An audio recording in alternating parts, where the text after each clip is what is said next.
After an assassination attempt that sent shockwaves across the world, former U.S. President Donald Trump, in an interview to Washington Examiner, pledged to bring the country together. Trump said that he rewrote his speech for Republican National Convention, which kicked off yesterday, to focus on unity.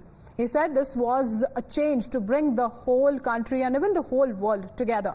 In another interview with New York Post, Trump recalled the moment of shooting and confirmed that a chunk of his ear is now gone. The former president said he wanted to keep speaking but had to leave, and went on to praise the attendees for staying calm. Meanwhile, the focus is also on the probe into the attack, with the U.S. Secret Service under fire after the assassination attempt. The chief of the Secret Service has said it would participate fully in the investigation after its agents failed to prevent a gunman from shooting and injuring Trump. The FBI says it is investigating the incident as an assassination attempt. U.S. President Biden said on Sunday ordered an independent review, and Republican lawmakers vowed swift investigations. The attempt on Trump's life has not just quaked the U.S. politics, but has also sent ripples across the globe.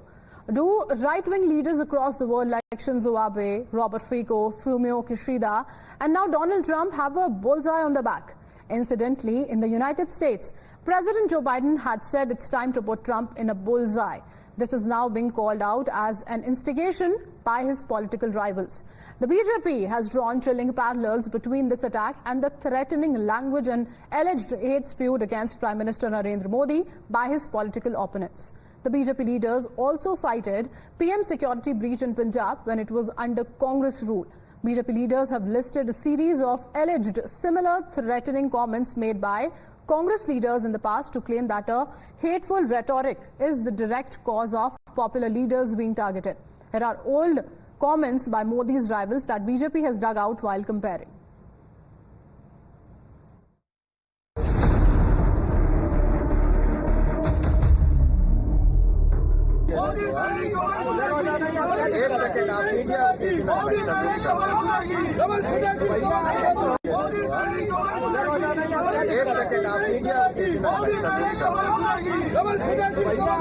Narendra Modi तेरा वही हाल होगा, भी अब क्या बोलेंगे कि जैसे की मौत होती है ऐसे नरेंद्र मोदी की मौत होगी। मोदी हिटलर की राह चलेगा तो हिटलर की मौत मरेगा, ये याद रख लो मोदी। ये जो नरेंद्र मोदी अभी भाषण दे रहा है, मैं आपको बता रहा हूं, 6 महीने बाद, 7-8 महीने बाद ये घर से नहीं निकल पाएगा।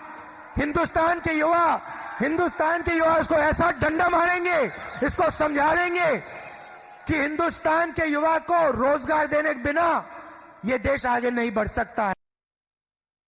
But Congress accused the BJP of playing chief politics over the issue of security of leaders. Congress said that it was instead Prime Minister Modi who has been instigating people against the Congress leadership, and cited security downgrade of top Congress leaders by the BJP government. Rahul Gandhi की दादी ने इस देश के लिए आतंकवाद से लड़ते हुए उस समय अपने प्राणों की आहुति देश को बचाने के लिए। राहुल गांधी के पिता ने इस देश की एकता और अखंडता की रक्षा के लिए अपने प्राणों को न्यौछावर किया है। भाजपा एक डरपोक पार्टी, बुजदिल पार्टी है, उसमें आतंकवाद से लड़ने का साहस नहीं है। जिस गांधी परिवार ने अपने दो सपूत श्री राजीव गांधी जी, श्रीमती इंदिरा गांधी जी आतंकवाद में भेंट चढ़ाई हो, जिस पार्टी की पूरी इकाई छत्तीसगढ़ में नक्सली आतंक के हमले में मारी गई हो, उस पार्टी को आप ज्ञान देना बंद कीजिए।